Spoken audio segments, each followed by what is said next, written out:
संस्कृत का व्याकरण पढ़ेंगे। व्याकरण को जानने से पहले व्याकरण किन शब्दों से बना है। व्याकरण में बी, आंग और क्री धातु है और ल्युट प्रत्यय है। प्रश्न पूछा जाता है कि व्याकरण में कौन सा प्रत्यय लगा है, तो हमारा जवाब क्या होगा, ल्युट। व्याकरण में कौन से उपसर्ग है, 4 ऑप्शन दे देगा, वी, आंग, और उसके बाद उप दे देगा और नी दे देगा, या नी हटा कर दे ए बी दोनों, तब हमारा जवाब क्या होगा, ए और बी दोनों, क्योंकि बी उपसर्ग भी लगा है और आंग भी उपसर्ग लगा है। और जो हमारा पाणिनि का व्याकरण है, जो हलंत वर्ण होते हैं उनकी इत संज्ञा होती है। इत संज्ञा का अर्थ होता है कि उनका इत नाम दे दिया जाता है और तस्य लोपः से उसका लोप हो जाता है। तो जब इनका लोप हो जाएगा और ल्युट में ल की लसक तद्धिते से लोप हो जाएगा, यू बचेगा और एक सूत्र आता है योर नाकऊ, यू को अन अक और ऊ को अन आदेश हो जाएगा। तो यहाँ पर अक आदेश अन आदेश होकर क्या हो जाएगा, अंतिम जो न है वर्ण में परिवर्तित हो जाएगा और क्या बनेगा, व्याकरण बन जाएगा। दूसरा चीज़ है, किसी भी व्याकरण को पढ़ने से पहले हमें उनकी वर्णमाला का ज्ञान होना जरूरी है। कोई भी व्याकरण, चाहे वह हिंदी का हो, चाहे संस्कृत का हो, चाहे इंग्लिश का हो, और जब वर्णमाला हमें आ जाएगी तो उस भाषा को हम अच्छी तरह से शुद्ध रूप में पढ़ सकेंगे, बोल सकेंगे और पहचान सकेंगे। जब तक हमें व्याकरण का ज्ञान नहीं होगा। तो संस्कृत में व्याकरण के कई रूप चलते हैं, 5 या 6 व्याकरण हैं, लेकिन उनमें से जो है हमारा पाणिनि व्याकरण, कौन सा व्याकरण, पाणिनि व्याकरण सबसे प्रचलित हुआ। और यह जो व्याकरण है किस शैली में लिखा गया, सूत्र शैली में। किस शैली में लिखा गया, सूत्र शैली में। प्रश्न बनेगा कि सूत्र शैली में किस आचार्य ने ग्रंथ लिखे हैं, या सूत्र शैली में किस महापुरुष ने जो है व्याकरण की रचना की, तो हमारा जवाब क्या होगा, पाणिनि। और पाणिनि महोदय ने जो व्याकरण ग्रंथ लिखा, उनके ग्रंथ का नाम क्या था, अष्टाध्यायी। इनके ग्रंथ का क्या नाम था, अष्टाध्यायी। इनके ग्रंथ का नाम था अष्टाध्यायी। अष्टाध्यायी 8 अध्याय होते हैं। अष्टाध्यायी में क्या है, 8 अध्याय। और अष्टाध्यायी जो है 8 अध्यायों का समूह जिसमें हो उसे हम क्या कहते हैं, अष्टाध्यायी। अष्टाध्यायी में 8 अध्याय होते हैं। प्रत्येक अध्याय में कितने पाद होते हैं, 4 पाद होते हैं। और 4 पाद होंगे तो कुल पादों की संख्या कितनी हो जाएगी, 32। तो प्रश्न इससे भी बन सकते हैं। देखिए वहाँ कंपटीशन है, हमको वहाँ भीड़ हटानी है, तो थोड़ा सा डीपली भी जाकर पूछ सकता है कि अष्टाध्यायी में कितने अध्याय हैं, 8 अध्याय हैं। अष्टाध्यायी में कितने पाद होते हैं, अष्टाध्यायी में 32 पाद होते हैं। एक पाद में कितने अध्याय, एक अध्याय में कितने पाद होते हैं, 4 पाद होते हैं। क्लियर हो गया। अब आता है कि इन्होंने तो अष्टाध्यायी लिख दिया, लेकिन इस पाणिनि व्याकरण में कुछ कमियां रह गई, या कुछ शब्द सिद्ध नहीं हो रहे थे, या कुछ शब्द नहीं बन रहे थे। तो कात्यायन महोदय ने इन पाणिनि के सूत्रों पर उन्होंने क्या लिखा, वार्तिक की रचना की। किसकी रचना की, वार्तिक की। और इन्होंने, कात्यायन महोदय ने वार्तिक लिखा, इसलिए इन्हें क्या कहते हैं, वार्तिककार कहते हैं। क्या कहते हैं, वार्तिककार कहते हैं। तो यहाँ से भी प्रश्न बन जाएगा कि पाणिनि के सूत्रों पर वार्तिक लिखने वाले हैं, तो 4 ऑप्शन दे देगा, तो उसमें से हमारा कौन सा विकल्प सही होगा, जहाँ पर कात्यायन लिखा होगा। तीसरा आता है कि इन 2 मुनियों के ऊपर, माने कुछ पाणिनि में जो कमियां रही कात्यायन ने सुधारा, और जब इन दोनों के अलावा जो कमियां दिखी तो महर्षि पतंजलि इन्होंने क्या किया, ये इस पर भाष्य लिखे। ये इस पर क्या लिखे, भाष्य माने होता है कथन, कि यह सूत्र क्यों कमी, इसमें क्या कमियां थीं, अगर यह सूत्र नहीं होता इसका क्या प्रयोजन होता, या इससे क्या शब्द गलत बनता। तो उन्होंने उस पर कथन लिखा, और इन्होंने महाभाष्य की रचना की, महाभाष्य की रचना की। तो कभी कभी पूछ लेता है महाभाष्य किस पर लिखा गया है, तो महाभाष्य अष्टाध्यायी के सूत्रों पर लिखा गया। क्लियर हो गया। और इन्हीं तीन, ये जो तीन हैं, इन्हें एक संज्ञा दी गई हमारे व्याकरण शास्त्र में, और वो संज्ञा क्या दी गई? त्रिमुनि की। तो पूछा जाता है त्रिमुनि कौन है, तो पाणिनि, कात्यायन और पतंजलि। सूत्रकार कौन है? पाणिनि। वार्तिककार कौन है? कात्यायन। और भाष्यकार कौन है? महर्षि पतंजलि। क्लियर हो गया। और उसके बाद जो है हमारा इस कात्यायन का एक नाम और है वररुचि। इस कात्यायन का क्या नाम है? वररुचि। तो कभी कभी पूछ लेता है कात्यायन का अपर नाम है। 4 ऑप्शन दे देंगे, अगर आपको याद होगा तो क्लियर हो जाएगा। कभी कभी पूछ लेता है त्रिमुनि के अंतर्गत आते हैं, तो आपको 4 ऑप्शन दे देगा। कण्व दे देगा, दुर्वासा दे देगा, और उसके बाद अत्रेयी दे देगा, और लास्ट में दे देगा वररुचि। तो कौन सा ऑप्शन सही होगा? वररुचि। कारण ये है कि सब लोग ये पढ़कर जाते हैं, अपर नाम को उतना महत्व नहीं देते। यहाँ पर बझाने के लिए आपको पूछ सकता है त्रिमुनि के अंतर्गत आते हैं कण्व, दुर्वासा, अत्रेयी, वररुचि। जो आपके पाठ्यक्रम में है, इन ऋषियों को आप कभी नहीं सुने होंगे, लेकिन प्रश्न में आ गया तो आप वहाँ पर हड़बड़ा जाओगे। कण्व, दुर्वासा, ये तो हम संस्कृत में पढ़े ही नहीं, त्रिमुनि के अंतर्गत, और वररुचि भी नहीं बताया गया, तो यहाँ पर थोड़ी सी दिक्कत होती है। तो त्रिमुनि के अंतर्गत कौन नहीं आते हैं? पाणिनि दे देगा, पतंजलि दे देगा, वररुचि दे देगा, और नीचे कण्व दे देगा। तो हमारा ऑप्शन कौन सा सही हो जाएगा? कण्व। ये प्रश्न पूछने की क्या होती है? शैली होती है। दूसरा है कि इस जो हमारा पाणिनि महोदय ने या पाणिनि महर्षि ने, इनके बारे में कुछ कथानक हैं कि यह अपने क्लास के सबसे कमज़ोर विद्यार्थी थे। अपने क्लास के सबसे कमज़ोर विद्यार्थी थे, और जब यह क्लास में जाते थे तो सारे बच्चे क्या करते थे? हंसते थे। तो इनको आत्मग्लानि होती थी। इन्होंने मेहनत किया और तपस्या की, और उस तपस्या के बल पर उन्होंने शंकर भगवान को प्रसन्न किया। और जब उन्होंने प्रसन्न किया तो शंकर जी ने प्रसन्न होकर तांडव नृत्य किया। कौन सा नृत्य किया? तांडव। तो यह भी प्रश्न आ सकता है कि माहेश्वर सूत्र जब शंकर जी के डमरू से निकले उस समय शंकर जी कौन सा नृत्य किए थे? पूछने के लिए सब कुछ पूछ सकता है। तो कौन सा नृत्य किए थे? तांडव नृत्य किए थे। उस तांडव नृत्य के समाप्ति पर, उस तांडव नृत्य के समाप्ति पर तो उन्होंने 14 बार क्या बजाया? डमरू बजाया। तो उस 14 बार डमरू से 14 ध्वनियाँ निकली अलग अलग प्रकार की, और वह 14 ध्वनियाँ जो है पाणिनि महोदय ने सुना और उनको क्रम व्यवस्थित ढंग से क्या किया? हमारे व्याकरण शास्त्र में उनको लिपिबद्ध किया। तो 14 सूत्र कौन कौन से हैं? पहला है हमारा आयुड़, दूसरा हमारा है ऋलृक, तीसरा हमारा है ए ओम, और चौथा हमारा है ऐ औच, ऐ नहीं है ऐ है। पांचवा हमारा है वरट,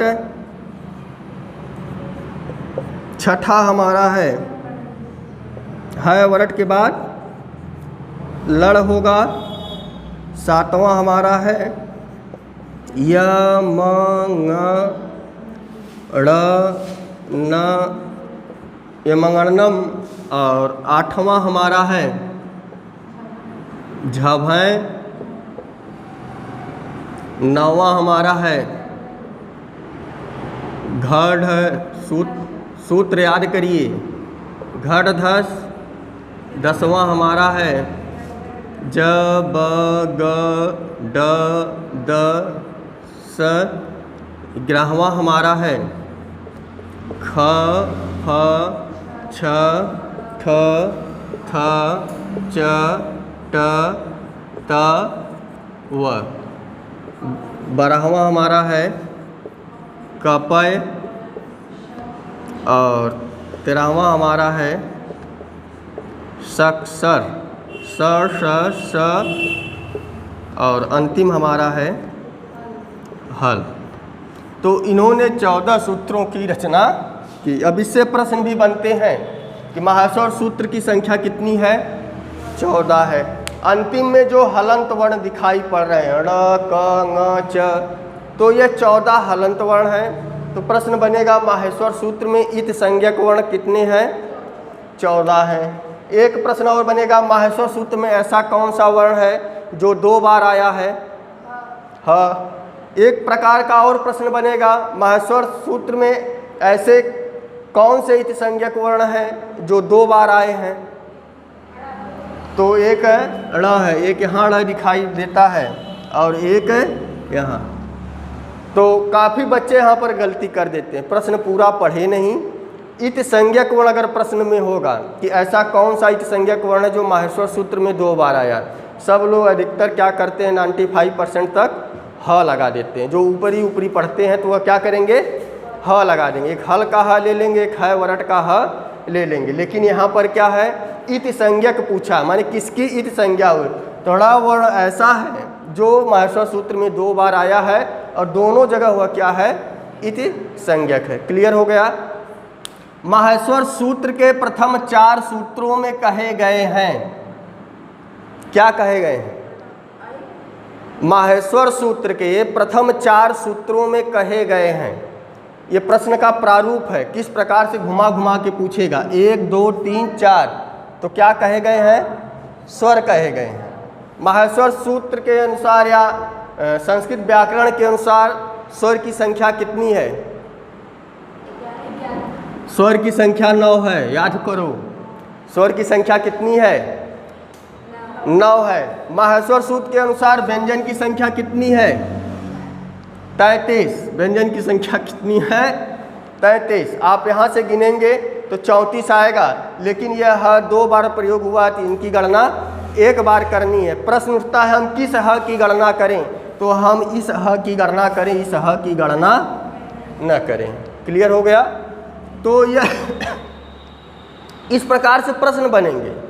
और इससे प्रश्न बन सकते हैं वर्ग के तीसरे अक्षर किस सूत्र में कहे गए हैं?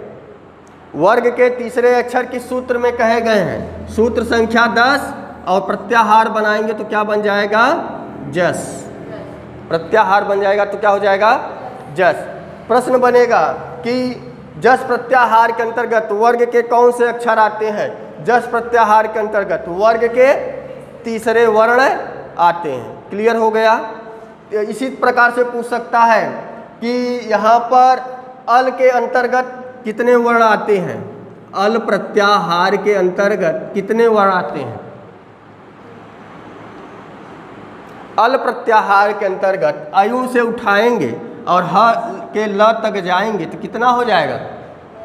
42 हो जाएंगे, क्योंकि 42 प्रत्याहार बनते हैं। प्रत्याहार तो सैकड़ों बन सकते हैं, लेकिन हमारे व्याकरण में जिन जिन प्रत्याहारों को लिया गया है और जिन प्रत्याहारों को लिया गया उनकी संख्या कितनी है? 42 है। उसके अलावा भी प्रत्याहार बन जाएंगे, याद करेंगे, लेकिन उसका कोई भी प्रयोजन नहीं है, तो उनको याद करना मूर्खता होगी। तो हमें केवल कितना प्रत्याहार याद रखना है? 42। क्लियर हो गया? तो ये माहेश्वर सूत्र से बनने वाले क्या थे? प्रश्न थे।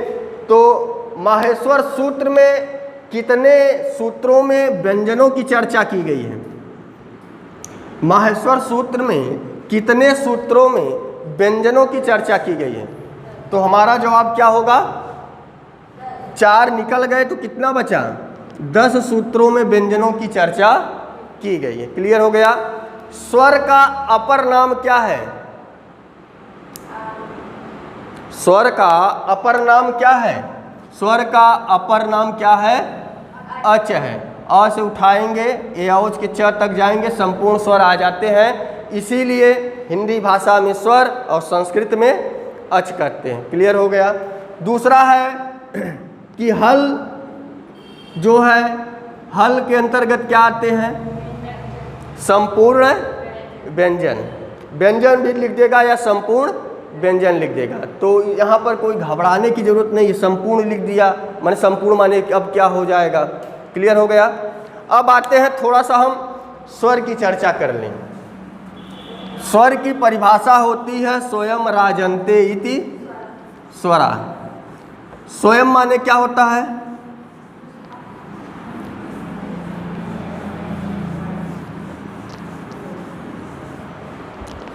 स्वयं माने होता है स्वयं राजन्ते इति स्वरा। ये स्वर की क्या है परिभाषा? स्वयं राजन्ते इति स्वरा बहुवचनांत है क्योंकि बहुत सारे स्वर हैं।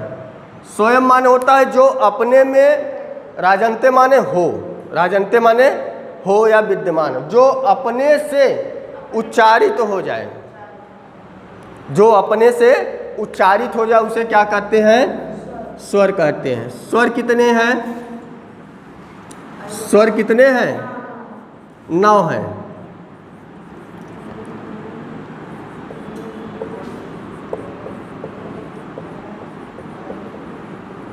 केवल प्रश्न का प्रारूप समझना है हमें, पूछा कैसे जाता है। तो यहाँ पर अब देखा जाएगा स्वर कितने हैं? 9 हैं। अ ई उ री री ए ऐ ओ औ। क्लियर हो गया।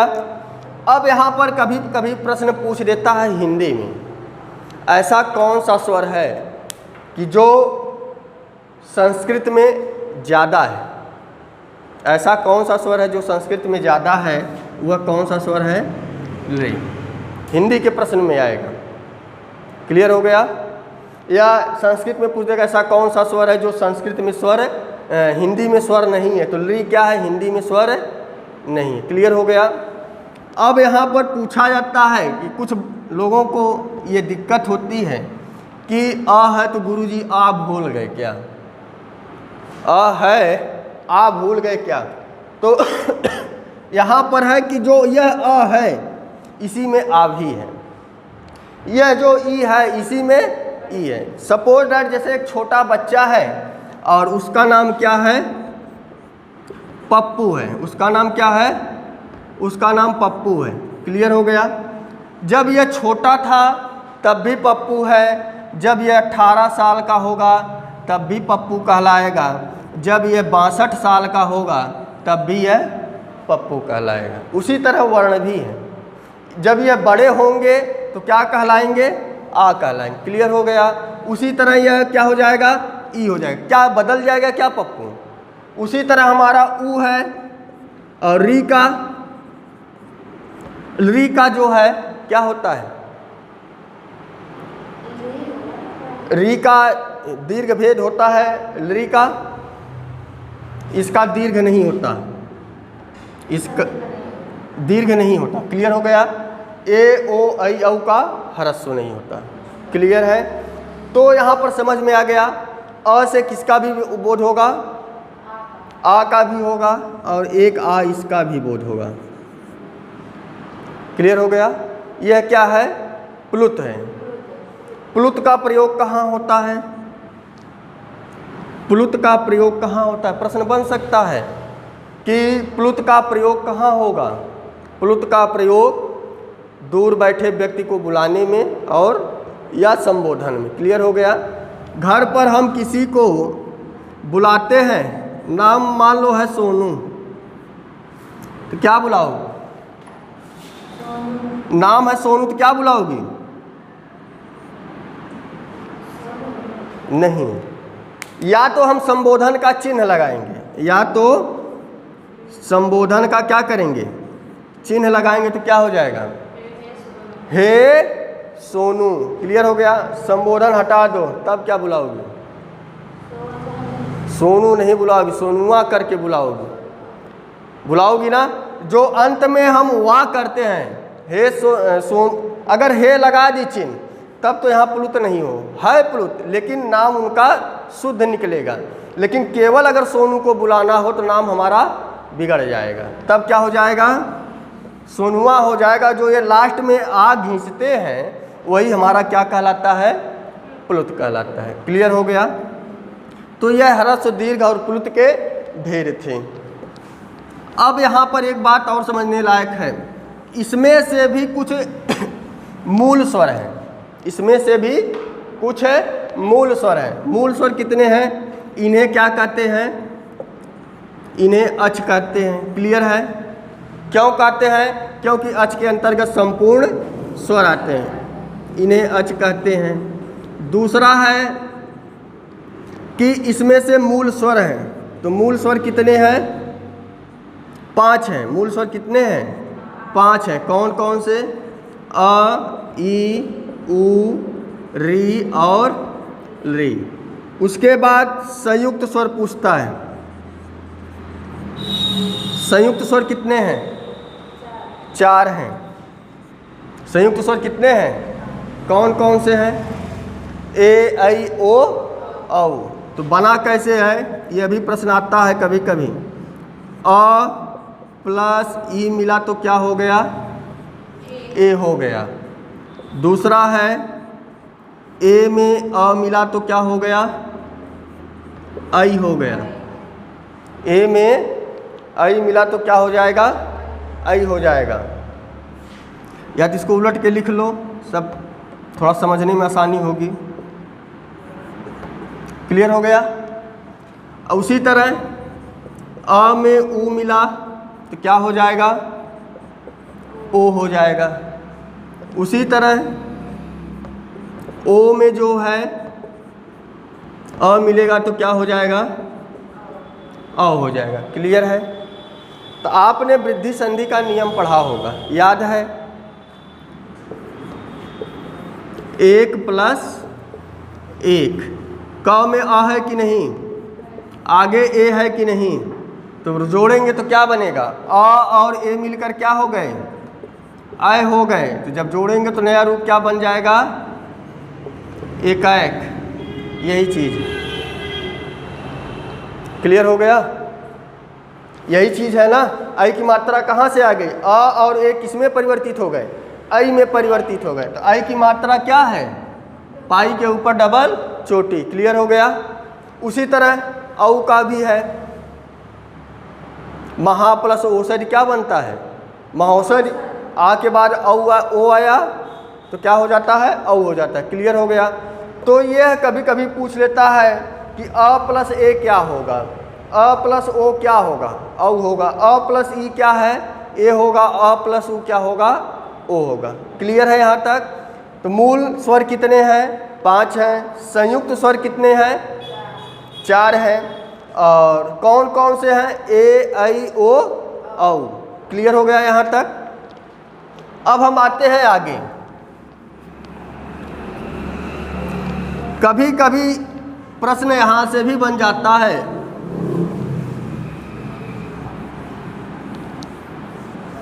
कि स्वर के कितने भेद होते हैं, स्वर के कितने भेद होते हैं, स्वर के कितने भेद होते हैं, 3। कौन कौन से, एक हो जाएगा ह्रस्व, दूसरा हो जाएगा दीर्घ, तीसरा क्या हो जाएगा, प्लुत। ह्रस्व स्वर के अंतर्गत क्या क्या आते हैं, अ आएगा, ई आएगा, उ आएगा, री आएगा और रे आएगा। दीर्घ के अंतर्गत इसी का बड़ा रूप हो जाएगा। तो ह्रस्व दीर्घ प्लुत, और इसी का बड़ा रूप क्या हो जाएगा, प्लुत हो जाएगा। क्लियर है। और इसके बाद पूछ लेता है संयुक्त स्वर। तो संयुक्त स्वर कहाँ रखाएंगे, संयुक्त स्वर यहाँ रखाएंगे। कहाँ का रखाएंगे, ए, ओ, आई, औ। आप लोग आय पढ़ते हो, आओ पढ़ते हो, जबकि यह उच्चारण की दृष्टि से क्या है, गलत है। क्यों गलत है, अभी नीचे हमने बताया था। अ प्लस ई मिलकर क्या बना था, ए बना था ना। अब इन दोनों को पढ़ोगे तो क्या होगा, आई है ना, हम आई ही तो पढ़ रहे हैं ना। इसी तरह अ प्लस उ है, बना क्या था, ओ बना था। तब इसका जब दीर्घ पढ़ेंगे तो क्या हो जाएगा, औ। अब आप लोग क्या पढ़ती हो, औ पढ़ती हो। पढ़ना क्या चाहिए, औ पढ़ोगी तो अ उ का बोध हो जाएगा, आई पढ़ोगी तो अ ई का बोध हो जाएगा। तो कभी ये भूलने वाली चीज़ नहीं है। हम अगर शुद्ध उच्चारण कर लेंगे, आई बोल दिए, हमको याद हो जाएगा कि आई वर्ण किससे बना है, ए वर्ण अ और ई से मिलकर बना है। क्लियर हो गया। तो दीर्घ के अंतर्गत ये आएंगे। प्लुत के अंतर्गत क्या होता है, किसी वर्ण के सामने 3 लिख दिया जाता है। इसका प्रयोग वैदिक व्याकरण में मिलता है या वैदिक साहित्य में मिलता है। जैसे हमारे जो पुराण हैं वहाँ पर इनका प्रयोग दिखता है। क्लियर हो गया। अब आते हैं हम व्यंजन की चर्चा करने। व्यंजन की परिभाषा याद है किसी को, व्यंजन की परिभाषा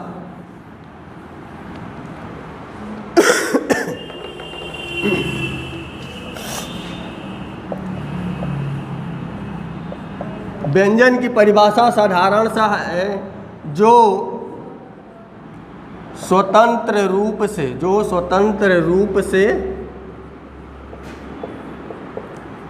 न बोला जा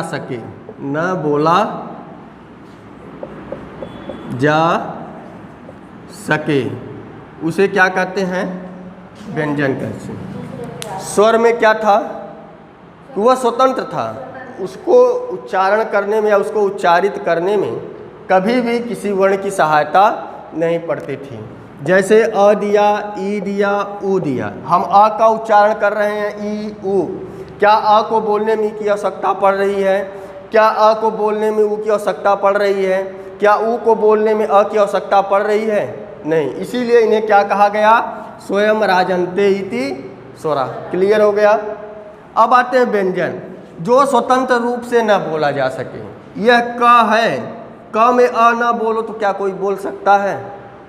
तो जितने भी व्यंजन होंगे वह बिना स्वर की सहायता से नहीं बोले जा सकते। हम क कहते हैं तो क में क्या क्या है, क्लियर हो गया। अगर हम की कहते हैं, ई की आवश्यकता पड़ी कि नहीं पड़ी। उसके बाद हम का कहते हैं तो क प्लस आ, क्लियर हो गया। के कहते हैं तो इससे क्लियर हो गया कि जितने भी व्यंजन हैं वह बिना स्वर की सहायता से नहीं बोले जा सकते। इसीलिए जो स्वतंत्र रूप से न बोला जाए, क्या यह स्वतंत्र है। और ना बोलना हो, हमें केवल क का उच्चारण करना हो, हम केवल भाव प्रकट कर सकते हैं, उसको मुख के बाहर नहीं ला सकते। क्लियर हो गया। और आते हैं कि व्यंजन कितने होते हैं, 33। व्यंजन कितने होते हैं, 33। 33 में जो 5 वर्ग हैं, कौन कौन से वर्ग हैं, क वर्ग है, च वर्ग है, ट वर्ग है, त वर्ग है, प वर्ग है। क्लियर है। तो अगर हम कहते हैं क वर्ग तो क वर्ग से हमें क्या बोध होगा, क का बोध होगा, ख का, ग का, घ का और किसका बोध होगा। उसके बाद हमारा च वर्ग है। कुछ लोग इसको अंगा पढ़ते, अंगा है ही नहीं। अगर ये अंगा है तो ये क्या है, या तो उसको अंगा पढ़ो या तो इसको अंगा पढ़ो। क्लियर हो गया। ये है क्या, अंगा है। अब आते हैं च, छ, ज, झ। ये क्या है, ये यहाँ है। हाँ, यहाँ नहीं मत पढ़ना। बचपन में हमें यही पढ़ाया गया, क ख ग घ अंगा, और पढ़ाया गया अंगा माने यही पढ़ाया गया है हमारे में कुछ न। अंगा माने कुछ ना, लेकिन अंगा माने क्या होता है? अब जो किताबें आ रही हैं अंगा माने गंगा, बच्चों को प्रयोग बताओ। अंगा माने क्या होता है? गंगा। अगर ये अंगा नहीं होता क्या गंगा का उच्चारण आप कर लेते? नहीं कर पाते ना। जैसे दिया है चंचू, तो बच्चों को ये पहले नहीं पढ़ाया जाता था। अब जो नई किताबें आ रही हैं तो चाहे वो काकहारा की हो, उसमें दिया रहता है या माने चंचू दे देगा, या गंगा, इस प्रकार का प्रयोग उसमें दिया रहता है। क्लियर हो गया? तो जिस तरह से भाषा का विकास होगा हम उसके परिमार्जन की तरफ धीरे धीरे बढ़ते रहेंगे। उसी तरह ट वर्ग है, ट वर्ग में क्या आएगा?